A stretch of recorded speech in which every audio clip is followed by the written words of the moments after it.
Mesdames, Messieurs, votre fidélité à ce programme nous honore. Bienvenue à la Minute de l'économie. À la une de l'actualité ce jour, production pétrolière, le Cameroun se porte bien. La Société nationale des hydrocarbures du Cameroun a commercialisé au cours de l'année écoulée 21,288 millions de barils de pétrole, soit un chiffre d'affaires de 625,603 milliards de francs CFA. Et puis, un groupe de lycéens de l'ouest de l'Ouganda a conçu un prototype de voiture autopilotée. L'invention devrait aider à rétablir la sécurité sur les routes surpeuplées et les rues de ce pays. Voilà pour la vitrine. Mesdames, Messieurs, la suite dans un instant.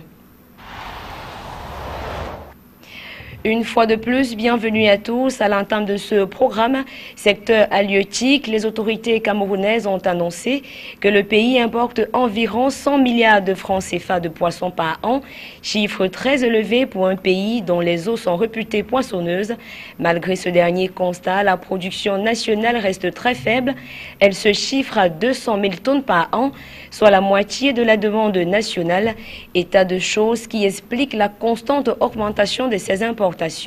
Pour pallier à la situation, le gouvernement exhorte les entreprises et les investisseurs privés à se lancer dans le secteur halieutique. Un cadre réglementaire attractif a d'ailleurs été mis sur pied pour briser toute réticence éventuelle. Dans le détail, le ministre de l'Élevage, des Pêches et des Industries animales a fait de la promotion de l'aquaculture une alternative majeure pour l'augmentation de la production halieutique en vue de baisser progressivement les importations. Une stratégie qui va permettre également de déloger le poisson de la deuxième place du classement des importations camerounaises, juste derrière le riz dont les importations annuelles sont chiffrées à 125 milliards de francs CFA. On le disait en titre, la production pétrolière se porte plutôt bien. La Société nationale des hydrocarbures du Cameroun, SNH, a commercialisé au cours de l'année écoulée 21,288 millions de barils, soit un chiffre d'affaires de 625,603 milliards de francs CFA. Les détails dans ce reportage de Valdez Kougan. 21 288 millions de barils, voilà la quantité de pétrole commercialisée par la SNH en 2015 au Cameroun, ce qui donne un chiffre d'affaires de 625,603 milliards de francs CFA. Dans les détails, les principaux bruts camerounais vendus sont Collet 30,90 degrés, vendu par cargaison de 950 000 barils, Lokele 21,87 vendu par cargaison de 650 000 barils et Ebomey 37,23 vendu par cargaison de 400 000 barils. La Société nationale des hydrocarbures, société à capitaux publics, a par ailleurs commercialisé 10 118 millions de pieds cubes de gaz naturel à la centrale thermique de Kribi, ce qui correspond à une production d'électricité de 141 MW. Ces ventes ont généré des recettes de 15 704 milliards de francs CFA pour l'État. La production nationale de pétrole brut a quant à elle atteint 102 586 barils par jour le 21 avril 2015, niveau qui n'avait plus été atteint depuis 2002. Au 31 décembre 2015, la production de ces deux matières premières que sont le pétrole et le gaz était en hausse d'environ 26% sur un an. Une performance qui résulte principalement pour ce qui est du pétrole, de la mise en production du champ Bodjongo et du relèvement de la production des champs inter-Inoua Barombi, Barombi Nord-Est et Padouka. Pour ce qui est de la production gazière, elle est portée d'après la SNH tant par la hausse de la consommation de la centrale thermique de Kribi que par celle des quantités livrées aux sociétés industrielles de Douala. Ceci suite au raccordement des centrales de Bassa et Lokbaba au réseau de distribution exploité par Gaz du Cameroun. Les prix de vente des bruts camerounais sont fixés par rapport au Brent daté, brut de référence du marché londonien, suivant les conditions de marché. Pour mémoire, la SNH a pour mission principale la gestion des intérêts de l'État dans les secteurs pétroliers et gaziers. À ce titre, la SNH assure la promotion, le développement et le suivi des activités pétrolières et gazières sur l'ensemble du territoire national. Elle commercialise sur le marché international par le biais de contrats la part de la production nationale de pétrole brut qui revient à l'État ainsi que la sienne propre qui lui revient en tant qu'investisseur. Parlons de toute autre chose à présent, faciliter les échanges internationaux. C'est l'objectif du décret ministériel de Philemon Yang portant création, organisation et fonctionnement du Comité national de facilitation des échanges, organe consultatif placé sous l'autorité du chef du gouvernement. Ce comité a pour mission principale de proposer et d'assurer le suivi et la coordination de la mise en œuvre des mesures destinées à faciliter et à accélérer les échanges commerciaux et les transports internationaux. Il revient donc à ce comité, entre autres missions, de mener ou de faire mener des études visant non seulement à identifier les problèmes ayant un effet sur les coûts, les délais et l'efficacité du commerce international, de proposer des mesures tendant à réduire les coûts et les délais, à améliorer l'efficacité du commerce international et à participer à leur mise en œuvre. Le Comité national de facilitation des échanges est constitué de tous les acteurs de la chaîne des transports, de 12 responsables de départements ministériels, des responsables du patronat camerounais, des syndicats des opérateurs du secteur des transports, de représentants de l'administration douanière, des assureurs et des banquiers. Sécurité sociale, la Caisse nationale de prévoyance sociale et la société chargée de la construction du barrage hydroélectrique de Lompanga sont en grief. La CNPS réclame un peu plus de 2 milliards de francs CFA à la China Water and Electricity, somme représentant plus de 70% des cotisations non reversées par 1000 employés de cette entreprise chinoise. La dette cumule non seulement les redevances des employés nationaux, estimées à environ 75 millions de francs CFA, mais également celle des expatriés chinois qui représentent la majeure partie de la somme à payer. Cette discorde entre la CNPS et cette entreprise chinoise ne date pas d'aujourd'hui. L'on se souvient qu'en novembre 2014, ces ouvriers avaient initié un arrêt de travail pendant une dizaine de jours. Ils plaidaient en faveur de leur immatriculation et du reversement de toutes leurs cotisations à la Caisse nationale de prévoyance sociale.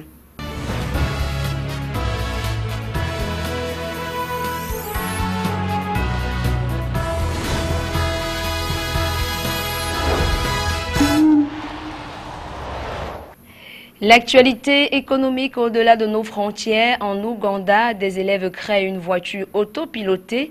Un groupe de lycéens de l'ouest de l'Ouganda a conçu un prototype de voiture autopilotée.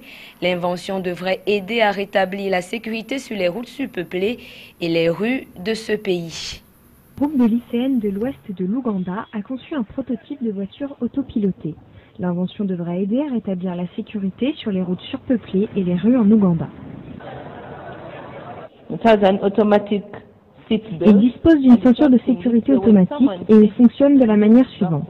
Si quelqu'un s'assoit, la ceinture de sécurité se met automatiquement après 5 secondes. Parmi ses caractéristiques de sécurité, la voiture contient un capteur qui envoie un message d'avertissement au conducteur lorsqu'il dépasse la vitesse autorisée. Cette voiture est spécialement conçue pour les conditions météorologiques de l'Ouganda. Le fort ensoleillement sera filtré afin de minimiser la gêne pour le conducteur. Quand l'intensité lumineuse augmente, nous avons ce versi. Le projet a été bien accueilli dans le pays africain. Les jeunes filles espèrent attirer les investisseurs et développer leur prototype de véhicule autopiloté en une voiture digne de ce nom. Un tour à présent au Mali où l'orpaillage traditionnel connaît un regain d'activité. Après le conflit de 2012, de nombreux Maliens sans emploi ont pris la route pour les mines d'or de l'ouest du pays. Malgré les conditions de vie et de travail pénibles, des femmes et des hommes viennent tenter leur chance dans la mine de Koflatié, située à quelques kilomètres de la frontière guinéenne. Pratiqué au Mali depuis des siècles, l'orpaillage traditionnel a connu ces dernières années un regain d'activité après le conflit de 2012. De nombreux Maliens sans emploi ont pris la route pour les mines d'or de l'ouest du pays. Malgré les conditions de vie et de travail pénibles, des hommes et des femmes viennent tenter leur chance dans la mine de Koflatié, à quelques kilomètres de la frontière guinéenne. On vient jusqu'à 6h du matin et 18h on est là. On fait comme ça. Même, il y a des moments qu'on ne mange même pas. Moi-même, tellement j'ai beaucoup travaillé, je sens une douleur dans mon dos. C'est le travail. Le travail, c'est difficile même. Les orpailleurs revendent l'or à 27 € le gramme. Si les plus chanceux peuvent parfois trouver jusqu'à 50 grammes dans le mois, Pour Brahima, arrivé ici l'an dernier, les gains espérés ne sont pas au rendez-vous. Je suis venu de Bougoni pour chercher de l'or, mais jusque-là, je n'en ai trouvé que très peu. Difficile car il fait chaud, très chaud, et on ne dispose pas de bon matériel pour travailler.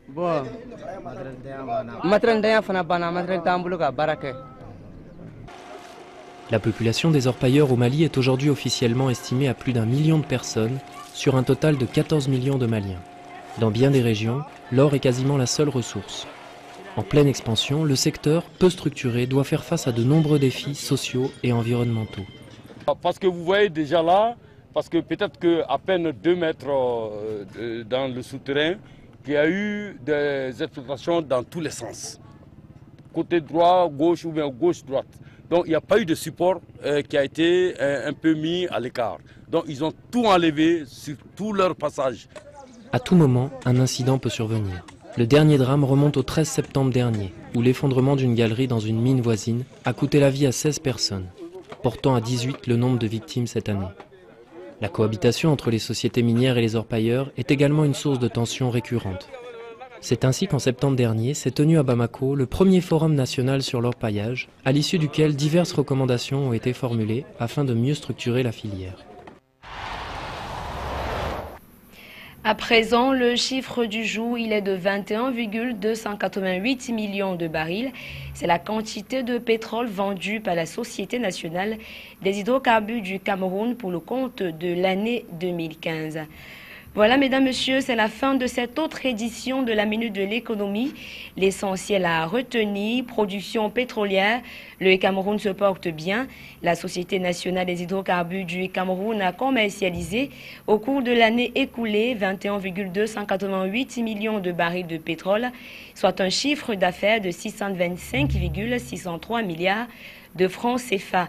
Et puis, un groupe de lycéennes de l'ouest de l'Ouganda a conçu un prototype de voiture autopilotée. L'invention devrait aider à rétablir la sécurité sur les routes surpeuplées et les rues de ce pays. Merci de votre attention et surtout restez en compagnie des programmes de votre chaîne de l'information en continu, CamNews 24. Au revoir.